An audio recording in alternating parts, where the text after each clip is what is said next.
Hello फाइलोडेंड्रॉन्स lovers. आज का plant normal बिल्कुल भी नहीं है। ये प्लांट जितना रेयर लुक देता है उतना ही ये रॉयल फील भी देता है। लॉन्ग वेलवेट टाइप्स जो इसकी पत्तियां होती हैं और जो इसका ड्रामेटिक शेप है और जो ये जंगल वाइब देता है, ये प्लांट बहुत से लोगों को देख के इसे कंफ्यूज हो जाते हैं कि इसकी केयर तो बहुत डिफ़िकल्ट होगी। लेकिन सच ये है कि अगर आप इसकी बेसिक नीड्स को समझ जाएंगे तो प्लांट्स आपके कलेक्शन को शो स्टॉपर बना सकता है। और ये वो प्लांट है फिलोडेंड्रॉन शेरोनी। और आज की इस वीडियो में हम सिर्फ बेसिक केयर नहीं करेंगे, हम बात करेंगे इसकी प्रॉपर लाइटनिंग के बारे में, वाटरिंग मिस्टेक्स के बारे में, best soil media for philodendron और ह्यूमिडिटी का क्या रोल है प्लांट्स के लिए, और प्रोपोगेशन और वो हिडन मिस्टेक्स जो जाने अनजाने में लोग कर देते हैं। तो वीडियो को एंड तक ज़रूर देखिए, क्योंकि फिलोडेंड्रॉन की ये वैरायटी की जो असली खूबसूरती है वो तभी आती है जब इसको आप सही क्लाइमेट और सही इन्वायरमेंट देते हैं। सबसे पहले बात करते हैं इस खूबसूरत प्लांट के कि ये एक ट्रॉपिकल एरॉइड प्लांट है जो रेन फॉरेस्ट इन्वायरमेंट को पसंद करता है। इसकी पत्ती लॉन्ग, नैरो और एलिगेंट होती है। मैच्योर पत्तियों का टेक्सचर और स्ट्रक्चर इतना ब्यूटीफुल लगता है कि प्लांट लिटरली जंगल एस्थेटिक क्रिएट कर सकता है इसकी पत्तियों की वजह से। ये एक क्लाइंबिंग फिलोडेंड्रॉन की कैटेगरी में आता है, मतलब नेचुरली ये किसी ट्री या सपोर्ट को पकड़कर ऊपर की तरफ ग्रो करेगा। अगर आप इसे मॉसपोल या सपोर्ट देते हैं तो पत्तियां और भी बड़ी और हेल्दी आना स्टार्ट हो जाएंगी। सबसे मेजर रोल होता है प्लांट को ग्रो करने में उसका लाइट रिक्वायरमेंट। बहुत लोग रेयर फिलोडेंड्रॉन को डायरेक्ट सनलाइट में रख देते हैं ये सोच के कि एक्सपेंसिव प्लांट है, ज़्यादा लाइट चाहिए होगी, बट रियलिटी इसकी अपोजिट है। इस प्लांट को पसंद है bright indirect light, filtered sunlight या मॉर्निंग की सॉफ्ट लाइट। आप इसे ईस्ट फेसिंग विंडो के पास रख सकते हैं। मॉर्निंग की जो सनलाइट होती है वो 1 से 2 घंटे आप इसे देंगे तो ये टॉलरेट कर लेगा और ग्रोथ भी अच्छी रहेगी। लेकिन अगर आप दोपहर की इसे हार्श सनलाइट देंगे तो पत्तियां जल सकती हैं, एजेस ब्राउन हो सकते हैं और प्लांट जो है वो स्ट्रेस में जा सकता है। और सेम अगर आपने इसे लो लाइट दिया तो ग्रोथ स्लो हो जाएगी, पत्तियां छोटी छोटी निकलने लगेंगी और स्टेम जो है वो लगी होने लगेगा। इसीलिए इसको बैलेंस लाइट चाहिए। चूँकि हम इस प्लांट को रिपोर्ट कर रहे हैं तो इसकी सॉइल मीडिया की भी हम बात कर लेते हैं। और सच बताएं तो फिलोडेंड्रॉन का जो फ्यूचर है, यानी कि ये प्लांट सॉइल मिक्स डिसाइड करता है कि अगर आपने सॉइल मीडिया अच्छा प्रिपेयर किया है तो ये प्लांट आपके गार्डन में सालों साल बना रहेगा। हैवी कॉम्पैक्ट सॉइल सबसे डेंजरस होता है इन वैरायटीज़ के लिए। तो इस प्लांट को एरी, चंकी और फास्ट ड्रेनिंग सॉइल मीडिया चाहिए।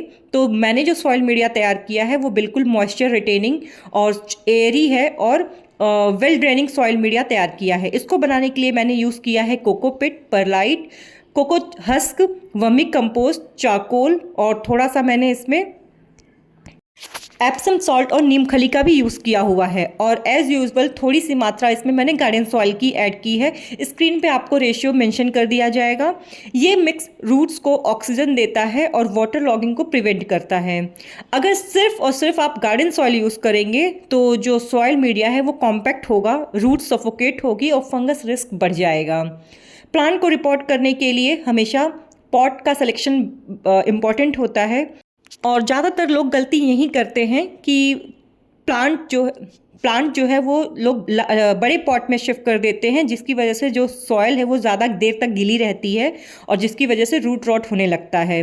हमेशा रूट बॉल के साइज़ के हिसाब से 1 से 2 इंच बड़ा पॉट चूज़ करें। दूसरी गलती क्या होती है कि आप जब कभी प्लांट को नर्सरी वाले पॉट से निकालते हैं तो इस तरह से जिफी बैग या नेट बास्केट लगा होता है। बहुत से लोग का कहना ये होता है कि मेरे प्लांट तो सालों साल चल जाते हैं, कोई प्रॉब्लम नहीं आती है इस नेट बास्केट या जिफी बैग में। तो उनको हम ये कहना चाहेंगे कि जो हार्डी प्लांट्स होते हैं, यानी कि जो आउटडोर प्लांट्स होते हैं, वो आपके नेट बास्केट में चल जाएंगे, लेकिन जिफी बैग में आपका प्लांट आउटडोर प्लांट नहीं चलेगा। और रही बात इंडोर प्लांट की, तो इंडोर प्लांट वैसे भी डेलिकेट होते हैं, उनकी केयर हमें आउटडोर प्लांट से ज़्यादा करनी होती है। इसीलिए हमें नेट बास्केट या जिफी बैग को केयरफुली निकालना होता है कि रूट्स डैमेज ना हो। जैसा कि अभी आपने वीडियो में देखा कि मैंने जिफी बैग को क्लियरली इतने ईजिली निकाला है कि रूट्स डैमेज ना हो। 1-2 रूट्स डैमेज हो चलेगा, बट मेन जो उसका सोर्स है वो डैमेज नहीं होना चाहिए, नहीं तो प्लांट आपका शॉक में जा सकता है, इनफैक्ट ख़राब भी हो सकता है। इस प्लांट को रिपोर्ट करने के लिए मैंने प्लास्टिक का पॉट लिया है। आप टेराकोटा पॉट भी यूज़ कर सकते हैं, और प्लस ये क्लाइंबिंग फिलोडेंड्रॉन की वैरायटी है, तो मैंने मोसेस्टिक भी यूज़ किया है। तो जैसा कि आप देख रहे हैं कि मैंने अच्छे से इस प्लांट को क्लीन करने के बाद, ओपन करने के बाद इसे सॉइल मीडिया में सेट करेंगे। जेंटली हमें करना है क्योंकि ये रूट्स सारे इसके ओपन हो गए हैं, तो रूट्स डैमेज नहीं होने चाहिए। अगर रूट्स मशी हैं, ब्राउन से हैं, तो उस डैमेज पार्ट को आप कट कर दीजिए। अगर हेल्दी स्टेम है यानी कि हेल्दी रूट्स हैं, तो आप उसको एज इट इज़ ही लगा सकते हैं। नया सॉइल मिक्स जो आपने बनाया है वो आप यूज़ कीजिए, और प्लांट को अच्छे से मोसेस्टिक पे सेट करने के बाद नया सॉइल मीडिया आप डालिए। प्लांट को सेंटर में फिक्स कीजिए और साइड से कवर करके इसे सेट कीजिए। सेट करने के बाद लाइट वाटरिंग कीजिए, और क्योंकि मेरा जो सॉइल मीडिया होता है वो थोड़ा मॉइस्चर रहता है, तो हम सेम डे वाटरिंग नहीं करते हैं, नेक्स्ट डे वाटरिंग करते हैं। और हालांकि आज तक मुझे कोई चैलेंज हुआ नहीं है, तो अगर आपका भी सॉइल मीडिया थोड़ा सा मॉइस्चर रिटेनिंग होता है तो आप नेक्स्ट डे वाटरिंग कर सकते हैं। इस तरह से प्लांट सेट करने के बाद हम इसमें लाइट वाटरिंग करेंगे और प्लांट को कुछ दिनों के लिए शेड में रखेंगे। उसके बाद इसके डिज़ायर्ड लोकेशन पे शिफ्ट करेंगे। अब बात करते हैं इसके वाटरिंग शेड्यूल की। तो जो वाटरिंग का तरीका होता है वो मैक्सिमम प्लांट्स का डेथ का रीज़न होता है अगर हम वाटरिंग गलत तरीके से करते हैं। तो ये इस तरह की वैरायटी को मॉइस्ट सॉइल पसंद होता है, लेकिन सॉगी सॉइल बिल्कुल भी पसंद नहीं होता है। तो वाटरिंग का गोल्डन रूल यही है कि आप फिंगर टेस्ट करें, या टॉप 1 से 2 इंच की सॉइल अगर ड्राई हो जाती है तब प्लांट्स को पानी दें। रोज़ थोड़ा थोड़ा पानी देना हार्मफुल हो सकता है और प्लांट्स इससे ओवर वाटर भी हो सकता है। अगर लगातार आपका जो मिट्टी है वो गीली रहेगी तो रूट्स जो हैं वो सफोकेट होने लगेंगी, यानी कि उसमें उनको घुटन होने लगेगी, ऑक्सीजन नहीं मिलेगा, जड़ें सड़ने लगेंगी और फंगस डेवलप हो जाएगा, जिसकी वजह से आपका प्लांट खराब हो जाएगा। और आपने अगर पानी दिया ही नहीं, इस कंडीशन को बोलते हैं ओवर अंडर वाटरिंग, यानी कि प्लांट को आपने पानी कई कई दिनों तक दिया ही नहीं, तो इसमें क्या है कि जो पत्तियां हैं वो कर्ल होने लगेंगी, क्रिस्पी होने लगेंगे टिप्स। आपको लगेगा कि मैंने तो पानी दिया ही नहीं है, जिसकी वजह से पत्तियों पे इसका इफेक्ट देखने को मिलता है और ग्रोथ जो है वो रुक जाएगी। समर्स के सीज़न में क्या होता है कि सॉइल जो है वो जल्दी ड्राई होने लगती है, तो उस केस में आपको फ्रिक्वेंसी बढ़ानी होगी, लेकिन तब भी जब सॉइल ड्राई हो। विंटर में ये काम कम हो जाता है, फ्रिक्वेंसी इसकी बढ़ जाती है। ये प्लांट्स एक ह्यूमिड लविंग प्लांट होता है, इसीलिए इनको मिस्टिंग करना बहुत ज़रूरी होता है। आप मिस्टिंग कीजिए, प्लांट्स को ग्रुप में रखिए, पेबल ट्रे का यूज़ कीजिए ताकि ह्यूमिडिटी जो है वो मेंटेन रहे। गुड अमाउंट की ह्यूमिडिटी मेंटेन करने की वजह से आपकी जो पत्तियां हैं वो ग्लॉसी बनती हैं, हेल्दी ग्रोथ होता है और जो फोलिएज होता है वो बड़ा होने लगता है। पत्तियों को ग्लॉसी और हेल्दी बनाए रखने के लिए न्यूट्रिशन भी काफ़ी इंपॉर्टेंट रोल प्ले करता है। तो ग्रोइंग सीजन यानी कि स्प्रिंग और मानसून के दिनों में 20 से 25 दिन में एक बार आप बैलेंस लिक्विड फर्टिलाइज़र दे सकते हैं। ओवर फर्टिलाइज करना अवॉइड कीजिए। ज़्यादा फर्टिलाइज़र करने से रूट्स बर्न होते हैं, पत्तियां भी पीली होती हैं, और प्लांट्स जो हैं वो वीक होने लगता है। अब बात करते हैं प्रोपोगेशन की। तो प्रोपोगेशन एरॉइड प्लांट्स में काफ़ी ईजी होता है जो क्लाइंबिंग नेचर के होते हैं। जनरली इन्हें स्टेम कटिंग से प्रोपोगेट किया जाता है, जिनमें नोड्स होना मैंडेटरी होता है। विदाउट नोड प्रोपोगेशन इम्पॉसिबल है। कटिंग को आप चाहे पानी में ग्रो कर सकते हैं, चाहे आप मॉस या परलाइट मिक्स में भी प्रोपोगेट कर सकते हैं।